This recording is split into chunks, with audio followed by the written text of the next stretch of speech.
Thank you, Russ. And thank everyone for coming. I hope you don't mind me sitting up here to do this. I have a little knee problem, doctor's appointment after this. Of course, if I was over there, this would be about half as long because I wouldn't be able to stand up throughout the whole thing. That's the bad news. But thanks again, Russ, and thank all of you for coming. You know, last year's State of the City address was the first by a mayor of Joliet, and I plan on doing this every year because I want to communicate with the members of the business community and all Joliet residents. This year's State of the City, again sponsored by the Joliet Region Chamber of Commerce, and please join me in thanking Russ Slinkard and his staff for all they did to make this happen.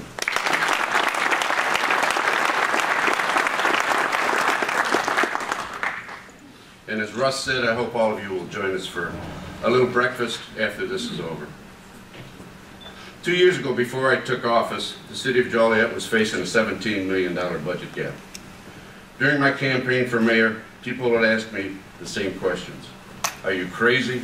Who would want to be mayor of the City of Joliet at a time like this when the city's so deep in the hole? The answer was simple. I wanted to be mayor because I love Joliet, and I firmly believe that as your mayor, I could bring all parties together to work out our problems and get this great city headed in the right direction. I knew we couldn't do it overnight, and my best guess at that time, it would take up to 2 years. So here we are 2 years later, and I am proud to report that by working together with our outstanding city manager, Tom Thanis, and his staff, a round of applause.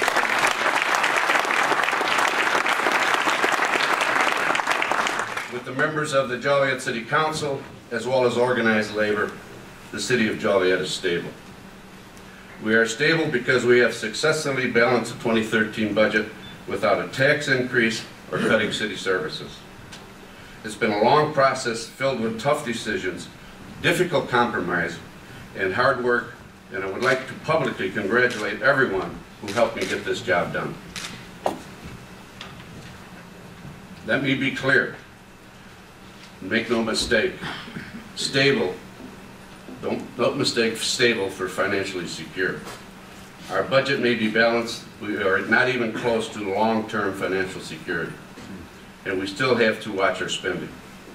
One positive sign is that our general revenue funds are close to returning to their pre-recession level. We received a little help from better than expected sales tax revenues. The state of Illinois reduced the gap on outstanding income tax payments by more than expected. More real estate transactions, more transfer taxes.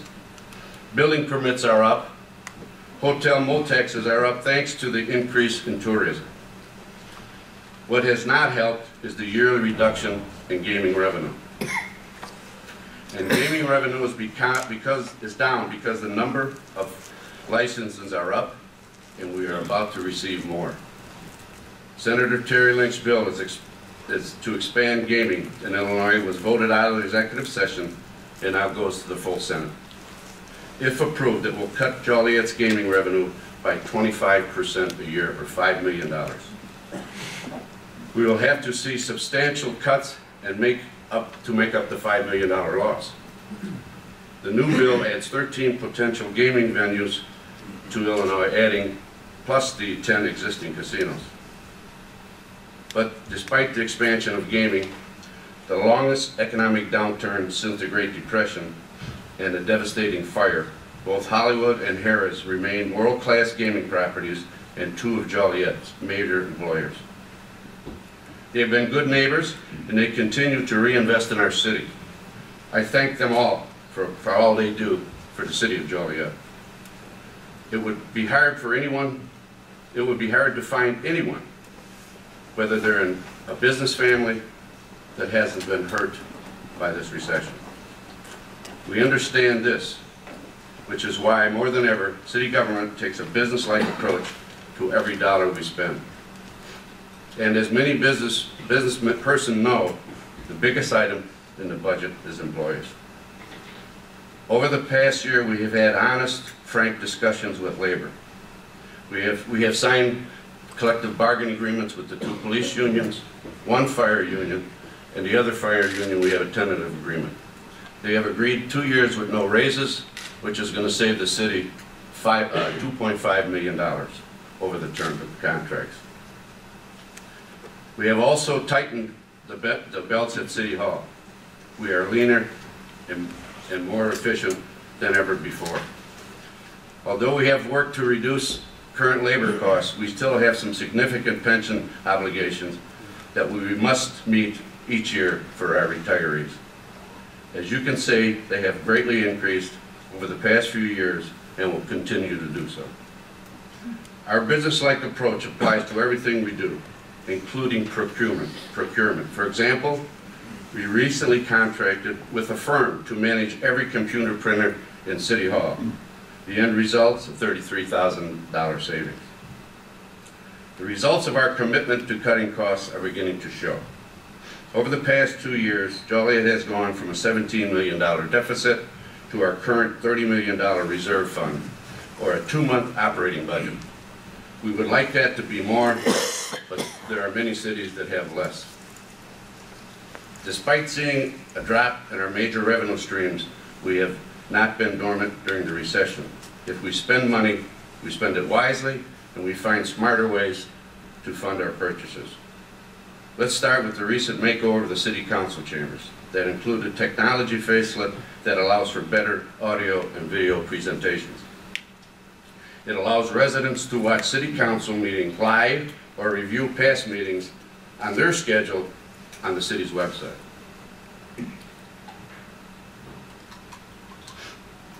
All of those renovations were paid for by using revenue streams, including capital contributions from the U.S. Bankruptcy Court.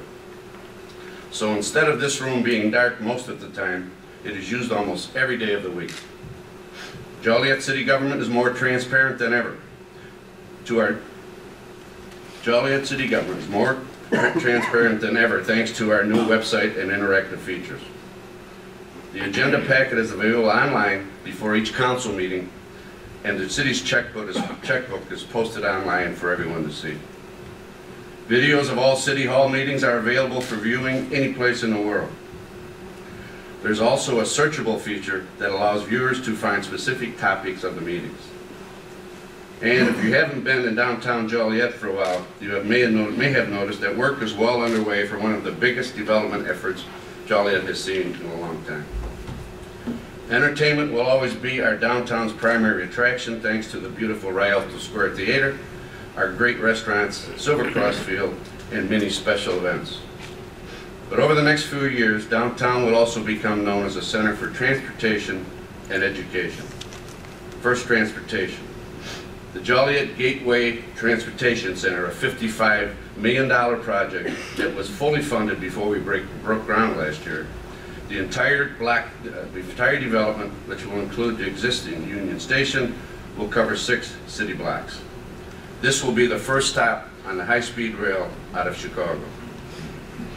The State of Illinois' Jobs Now grant will pay for $37 million of the work, while the city will contribute $7.5 million from the 2008 annexation agreement with Centerpoint Properties. The Burlington Northern Santa Fe Railroad will contribute $2.2 million. Extended train boarding areas will stretch as far as Van Buren Street for the Metro Heritage Corridor Line and Eastern Avenue for the Metro Rock Island Line. The new train station will be built across the tracks to the east of Union Station. A bus station will be south of Union Station with the turnaround extended to Marion Street. We will also work to open up Chicago Street so residents and visitors can go from the north end of downtown to I-80 and beyond. I will work with the county officials, Chief Judge Richard Schoenstedt, to move this forward. Phase 1A surface lots will be finished by 2014 to 2015, and the construction of the new bus terminal will be put out to bid soon. Next, education. Thanks to a major commitment from Joliet Junior College, a new $58 million 6-story building will become the new City Center campus. Once completed, it will bring 500 students to downtown Joliet that will attend their culinary arts department and workforce services. Construction of the new building should start this year. University of St. Francis is expanding in downtown. Since 2009, the Art and Design program has been housed in a specially renovated space in the historic Rialto Theater. Last fall, the University of St. Francis accepted the donation of the Moe building from BMO Harris Bank that will house business and recreation administration programs. Renovation should begin soon. As the county seat, Joliet remains the center of activity with our county government and court system. I will continue to work closely with County Executive Larry Walsh and the Will County Board, and I thank them for their commitment to keeping their main offices in downtown Joliet. But the city center isn't the only construction going. The redevelopment of former Silver Cross Hospital grounds is well underway. The Aunt Martha's Youth Service Center and Health Care Center is a $5 million project scheduled to open this spring. It will bring badly needed health care service to those who can't afford it. The new VA outpatient clinic opened last week on the site of the former Silver Cross Hospital.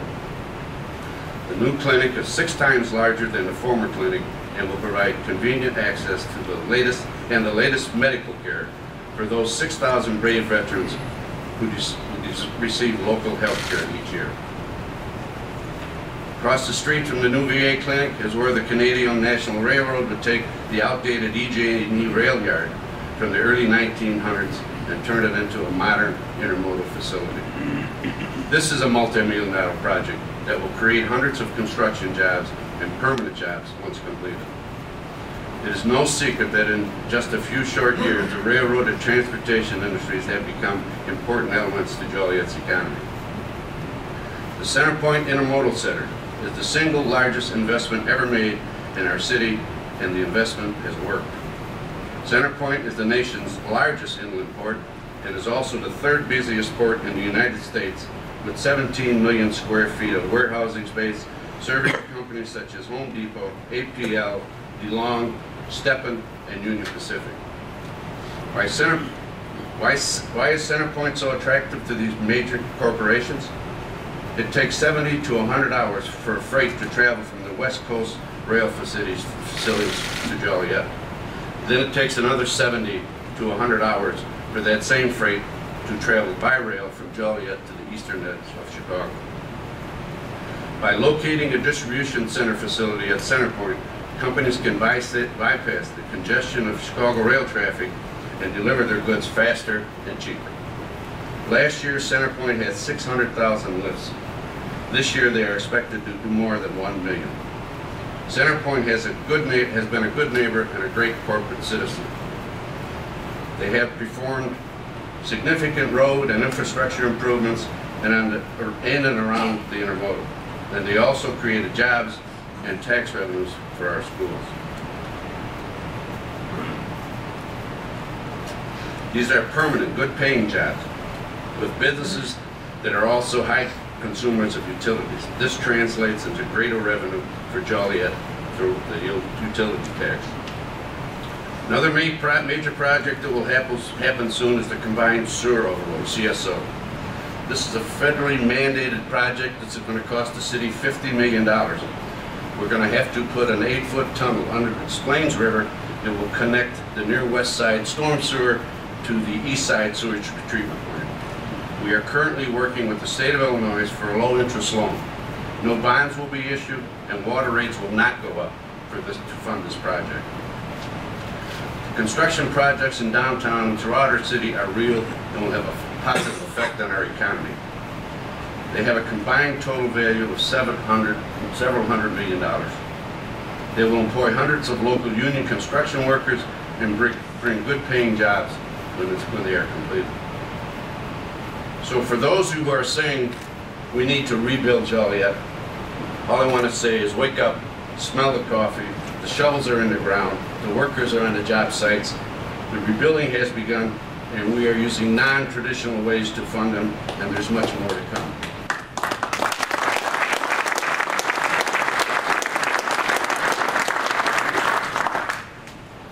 Joliet's big business climate is heating up. Since taking office, I have worked constantly to attract new retail stores, but we need more than a persistent mayor pounding the streets. That is why we have redirected the portion of our budget that helps the Will County Center for Economic Development to hire an economic developer that will work solely to develop downtown Joliet and helping our existing businesses and attracting new businesses to the city of Joliet. We've interviewed several potential candidates. We've got it narrowed down, but we're still looking for the right person who has the skills and connections to attend industry shows and bring the kind of retail shopping and jobs worthy of the fourth largest city in the state of Illinois. Whoever gets the job will also work with our great lineup of existing businesses and are seeking increased revenue lately. The Autobahn is a tremendous success story. They have acquired new land expansion and they keep growing despite the recession. In fact, last night at our council meeting, we voted to allow the annexation, and I commented to Mark Basso. I remember 9 years ago when the Autobahn approached our council and advised us what they wanted to do, and I'm sitting here thinking, I'm glad it's not my money that I'm investing in there, but they are really doing well. They have over 400 members now. They have 2 building permits for new Taj Mahals, as they call them, that will start soon, and they are really doing well. They are a great asset to the city of Joliet. Joliet's automobile dealerships reported strong sales in 2012, and it's continuing in 2013. Retail space in the Louis Joliet Mall is at a premium. The mall is 98% occupied and ranks as one of the top 10 Chicago area malls for sales per square foot. I want to repeat that. It's 98% occupied and ranks as one of the top 10 Chicago area malls for sales per square foot. Available square footage in the local strip malls also continues to be at a premium because Joliet is a great place to open a business.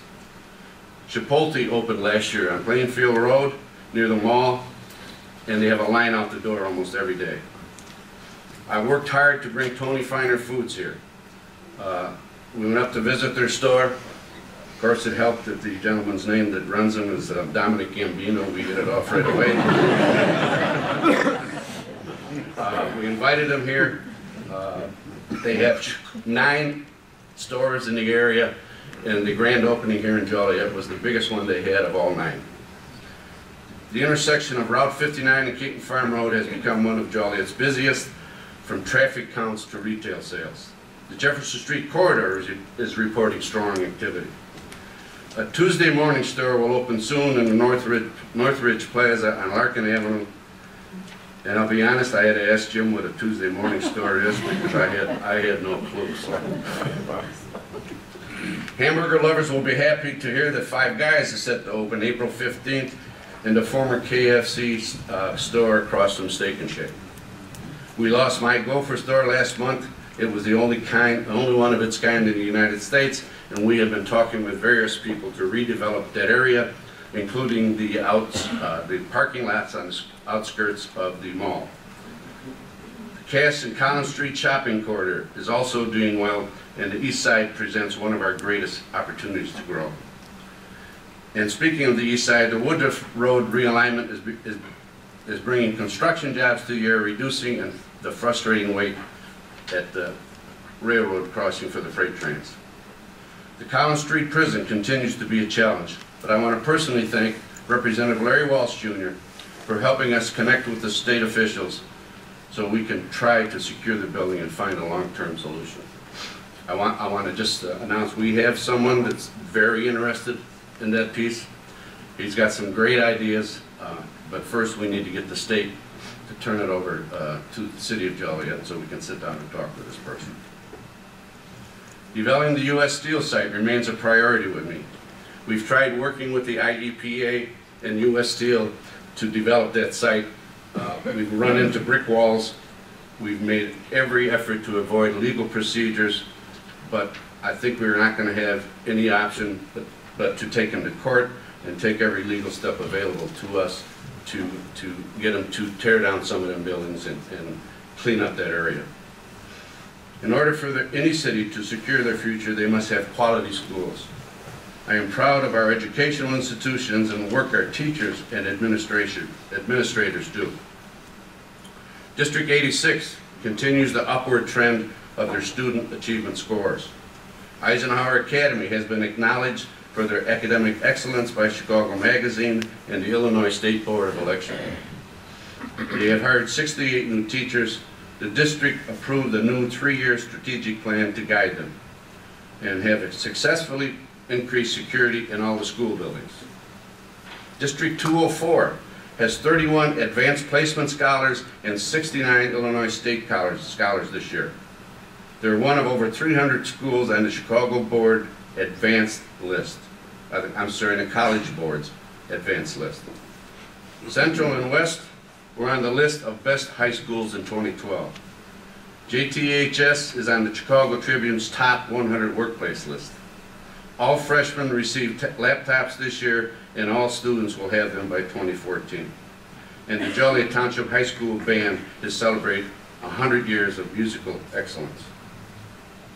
Joliet Catholic Academy, their graduation rate is 100%. 98% of students go to the college of their choice. The average GPA is 3.71. They have 37 Illinois State scholars this year, and they have some pretty good athletes over there too. Joliet Junior College, America's first junior college, had a busy year. I assisted in the groundbreaking of the City Center campus in January. Their 120,000 square foot health and professional center just opened. University of St. Francis commits $13 million each year to assist students. Thanks to grants from Harris and the Will County Board, the Downtown Art Gallery is being renovated and is expected to open for senior student art shows this spring. And after 11 years of leadership to the University of St. Francis, President Michael Vitzagera will retire at the end of this academic year. Mike will be missed. He was very active in Joliet, did a great job for the University of St. Francis. I'm happy to say he's not going to leave the area. He's going to stay in the area, and we're looking forward to working with him. Last year I stood before you and announced that Joliet is open for business. We are. I constantly meet with developers and businesses and show them why Joliet is a great place to open any business. Those that have come into town are doing very well, and I hope to have more good news to report later this year. Jim, just stick these pages together before. But the most important announcement I can make today as mayor is that the City of Joliet is providing a much more transparent government for our residents, and we are running the City Hall like a business. In the old days, the city would plan to build or to do something and let the taxpayers pay for it. That's not the way to run a business. Today we are focusing on smarter ways to pay for progress. We have established our finances, we have stabilized our finances, but there's more to be done. We have opened City Hall to the public so residents can stay connected to their city on the internet from anywhere in the world. We are bringing the future to our downtown and beyond with redevelopment. We are attracting new businesses to our retail centers throughout all areas of Joliet. This is a side point. We continue to work, my staff and I, we've met with so many different businesses. A good example, we just voted last night for a $28 million frozen storage facility that's going to go out by Cherry Hill. There's another one we're working with. I work with restaurants, I've had grocery stores. A lot of people come to me and say, we need an Olive Garden. I've had Olive Garden in my office for 45 minutes. We're close. Trader Joe's, Tommy Nevins, the list goes on. The list goes on. We don't stop. My executive assistant, Jim, is constantly on the internet contacting people to get them in our office to sit down and talk to us. And we'll continue to do that. I was born and raised there. I love the city, and I'm going to do anything I can to make it better.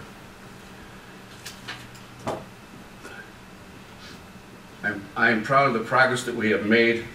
I'll continue to work hard, make Joliet a great place to live, work, and raise a family.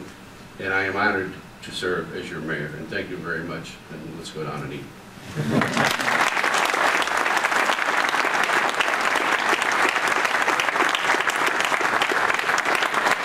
Mayor, thank you so much for your openness, for sharing with us, for recognizing the business community as you called attention to so many great businesses here in Joliet, along with our education community, who does an outstanding job for us in so many ways, and for tantalizing us with Olive Garden and Tommy Evans and other hopefuls that we hope will be in our community very soon. Thank you for your leadership, you and the council. Let's have breakfast.